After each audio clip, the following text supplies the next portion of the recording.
Hi, so this is another one of my videos that I record with lots of lovely people who are really helpful to give you more information and help you take control of your fertility journey at whatever point you're at and whatever points are important for you. So today I'm speaking to the very lovely Jade, who is an Associate Solicitor at Russell Cook Solicitors, and she specialises in family, fertility and surrogacy law. So hello, and thank you so much for talking to me. Hi, Sarah. No, and thanks for that introduction. So I think that was a good description of what I do. I suppose the other thing just to add on that is I also talk to people about sort of other forms of family building. So for example, adoption as well, solo mums, solo dads who are looking at sort of conceiving with the help of a donor as well. A lot of transgender people as well who are looking at building their family through whatever form. So a real sort of a variety of family building circumstances, I suppose.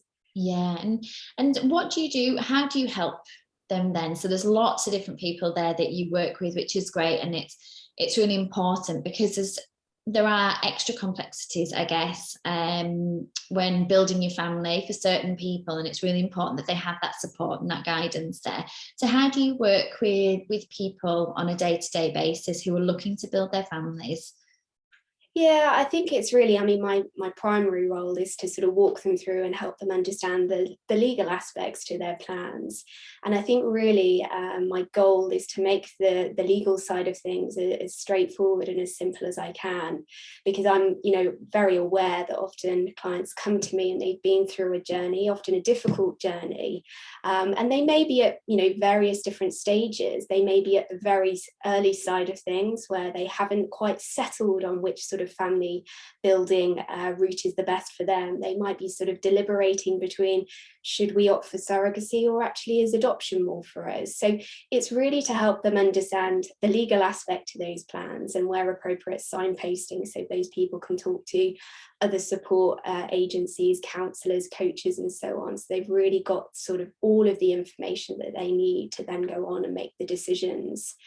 The other time that I sort of speak to sort of people is sort of when they might be sort of a bit further on in their plan. So they've settled on a particular route. They know that they want to work with a known donor.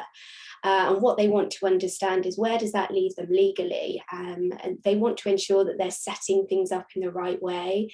And, sort of information and doing that will really help set things up properly for that family and hopefully avoid sort of potentially things going wrong later down the line, which is very rare, but particularly with known donors, it's sometimes helpful just to talk through and understand where everyone lies on the legal side of things. Yeah, it's that bit of extra reassurance, isn't it? Because if you're not involved in the law and don't work within it, then it's very complicated and it's quite difficult to understand. And when you're already in quite an emotional and sort of stressful at times situation, to have somebody there who can talk through it. And I guess things like this, the links to support systems are really important. I guess with the range of people that you see, there must be very different emotions. So those who are going on to look at things like donor conception, adoption, surrogacy, as a heterosexual couple where maybe IVF hasn't worked or it's not an option for them, there's very different emotions there, I guess, to those like same-sex couples where surrogacy maybe is the only option for them. There's more excitement maybe than some of the upset and the grief over what people have given up. So I guess those support systems and all that information is really important to them. Yeah, absolutely. And I think, I'm very aware of that. And, people come to you and like I mentioned earlier, they are at different stages. They do come to you with a different story. And my approach is not to be judgmental, just to listen and to really understand what they need to know to give them the reassurance to move forward with their plans. Of course, I can't tell them what to do. I can't tell them what's right for them. But what I try and do is make the legal aspect as straightforward as possible. So that's one thing that feels a bit more straightforward and often a very complex journey, I suppose. Yeah. And what sort of concerns do people have when they come to you across the different, as I say, some people probably have very different concerns to others depending on which route they're looking at. What's some of the main concerns that people have when they come to you? I think a lot of it is just the unknown. You know, they may have heard horror stories from friends, family members about things going wrong. They may have read things in the press, particularly about sort of surrogacy and sort of surrogates being exploited. I find that sadly there's often quite a lot of negativity in the press attached to surrogacy, although I feel like the tide is slightly changing on that.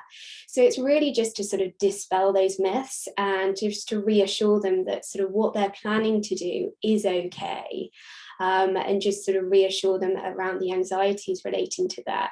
But I suppose to answer your question in a bit more detail, just using surrogacy as an example, you know, one of the common questions that I'm asked is, well, could the surrogate decide that she wants to keep the baby, and where does that leave me or my partner legally?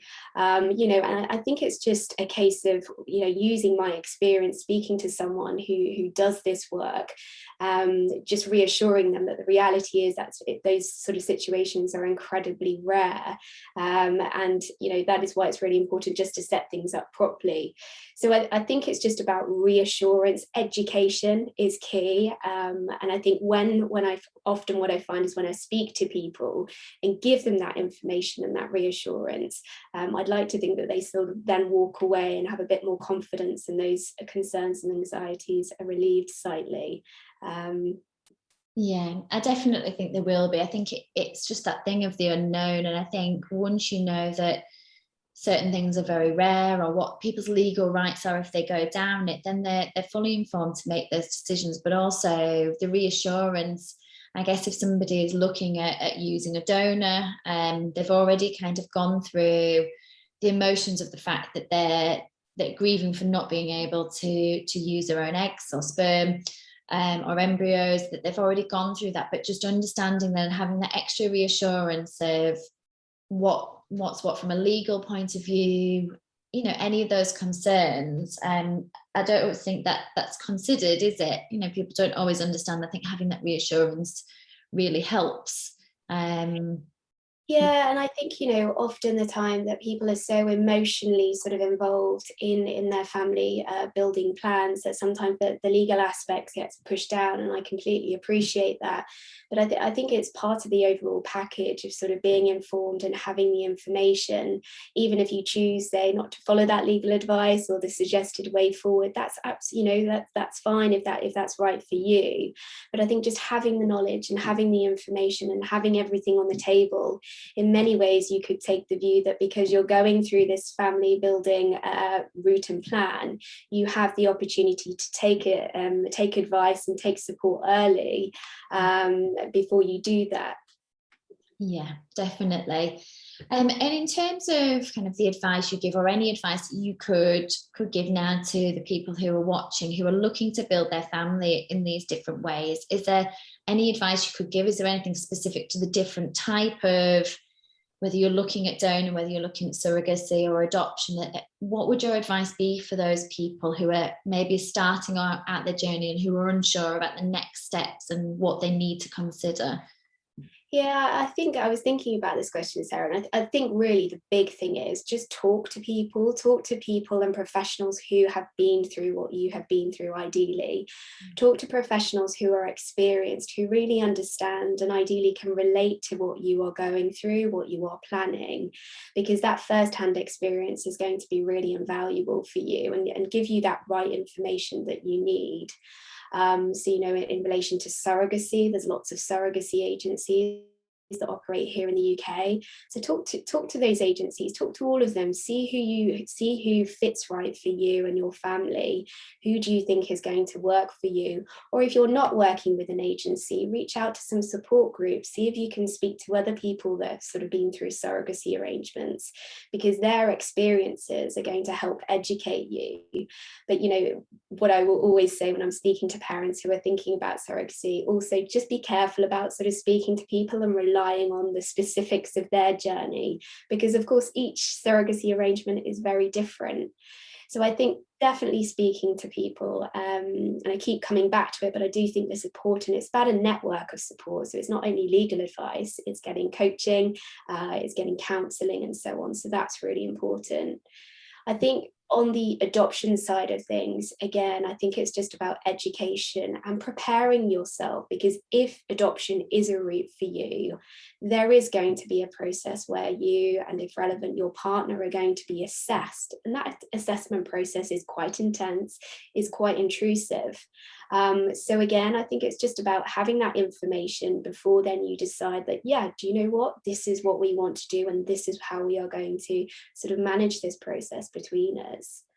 And then I think also just sort of going, sort of looking at the sort of donor conception sort of route, again, just talking ideally to people who have had children through donor conception, reaching out to charities and support groups who can give specialist advice, because it is specialist, about sort of what their recommendations are to sort of how you can be supported throughout that decision making process. And again, ultimately, it's going to be your family. What's right for you might not be right for Jack and James next door. We're all individual, but I think it's about just collating everyone's views, everyone's opinions, and putting those together and making a decision that's right for you.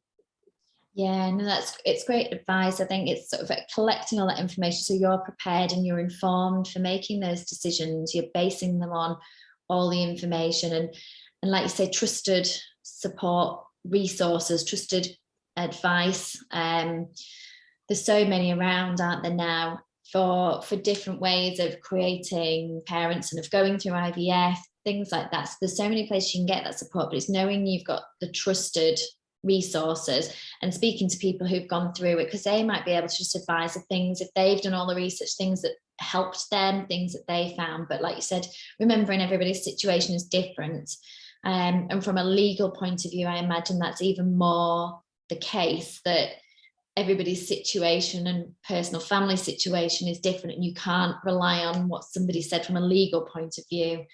And it's always best, I guess, to seek advice on your specific situation from a legal point of view.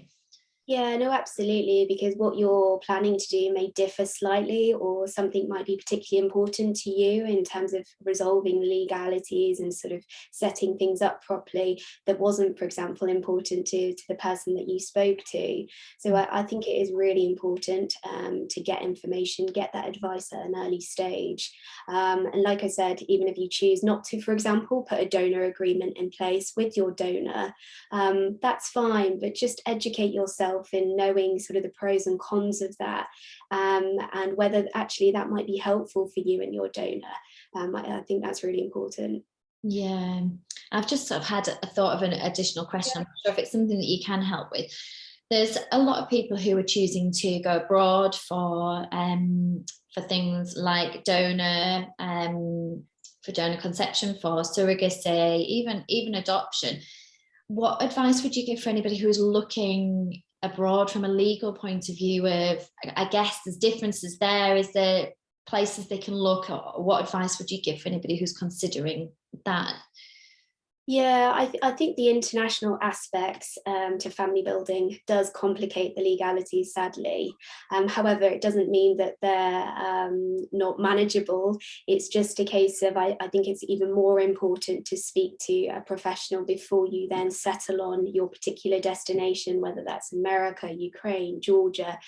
Because particularly with surrogacy, again, using surrogacy as an example, there isn't sort of any international harmonization of surrogacy laws, Sarah. So what that means is, even though you may be really confident and settled that America is the route for you, and you know that you're going to have the American birth certificate that names you as the parents, unfortunately, when you come back to the UK law doesn't recognise that position. So there is an additional legal process that you have to go through. Many parents aren't aware of that. It is quite complicated. So I think it's even more important when you're thinking about different countries to get that advice. Particularly as well, I'm very familiar that a lot of people do look at donors overseas, and they have individual, reasoning for that. And that's absolutely fine. That's legal. That is possible. But again, it's just really understanding that, okay, the law in that country says that my donor is going to be anonymous. But how does that fit in actually when I'm back here in the UK and my child is born? And each, it's just a case of thinking through all of those things and really understanding what the position is going to be, hopefully when your child is born. Yeah, definitely. Yeah, I would agree with the it's almost like another layer of research, I guess, if you're looking abroad, because you have to look at here and the country you're intending to go to and how they interface, I guess, how they work together, are things recognised. So I would say that's probably when legal advice is even more important, when you're looking at that. And it's just reminded me of something. Oh, I was going to say, because there's different rules on regulations on anonymity for donors in different countries, but obviously with things like DNA testing becoming more prominent, the level of anonymity, or anonymity as a kind of concept, is kind of going, I suppose. Anybody could find out details. Is there anything kind of legal wise that people need to look out for when they're considering that, or just do they just need to be a bit more aware that with the way things have advanced science wise, that it doesn't necessarily mean that the same anonymity is there? Yeah, and I think again, there's lots of reasons why people prefer to work with anonymous donor, and that's absolutely fine. Again, from a legal standpoint, of course, here in the UK, we don't have anonymous donors, but you know, that is another reason that drives people overseas, because there are those options there. And when I'm advising people, if that is their preferred route, what I always flag is just that you touched on there, Sarah, that there is now the option to get these sort of home DNA testing kits. So although you have an American contract that says your donor is anonymous, have you thought through what will happen if, for example, your child orders one of these DNA kits, and who knows what the position will be in 20, 30 years time? How will you think that through? So I think it's just sort of flagging those issues through. And again, it's about information, isn't it? And just putting thought to those issues, even if you choose to put that to one side, just bear it in mind, because what is anonymous now? It doesn't really exist to a certain extent. Yeah, I think it just highlights kind of the importance of being informed, finding out all your information from a practical point of view, from the legal side, all the practical sides, but then also why it's so important to speak to a counsellor when you're going through and making some of these decisions, because the whole thing with anonymity, there's a choice to make there, and having somebody, and even just making the decision to use a donor or to go ahead with surrogacy, having that support in making those decisions. So collect all the information, speak to people who specialise, so that you feel reassured in what you're doing and that the information you have is right and you know the right information. But then also getting the emotional support from a counsellor, somebody specially trained in donor counselling or surrogacy counselling, who can support you through making that decision. Yeah. No, absolutely. And I'm sort of a big advocate of sort of get as much support as you can. And I know that particularly sort of with a lot of clinics overseas, that sort of aspect to things, i.e. getting counselling support before you sort of embark on your IVF treatment and your donor arrangement, isn't always sort of offered or even discussed. Here in the UK, it's slightly different, and that is sort of part of the process. So I do think that's really important. Yeah, definitely. Oh, well, thank you. And how can people access you for, if they wanted advice and support? Can they speak to you? Is there somewhere they can find you to access you? Yeah, no, absolutely. And I'm really happy to sort of talk to people, no matter sort of what stage of the journey that they're on. The best way is probably by email, and I'm happy to share that with you, Sarah, and we can, I don't know, put that somewhere. By email, by telephone. I know that speaking to sort of a stranger, particularly about something so intimate, can often be quite difficult. So I'm really happy to sort of engage in whatever way people feel comfortable. But by email is probably the best way, and then we can sort of take things from there. Okay, I'll share your email address when I post the video on my website and on social media, so that you can access Jade. You can email her to speak to her about any questions you've had. Thank you so much. It's really helpful. I think it's really highlighted that things can be complex, but there's people around who can help navigate those complexities and help put you at ease with what the information is and what's important to think about. So thank you. Is there anything else you want to add before we finish? No, I just wish, you know, anyone that's watching this, just good luck. I know that, you know, each part of the process, it can be overwhelming, but information is empowerment, I think, and just good luck.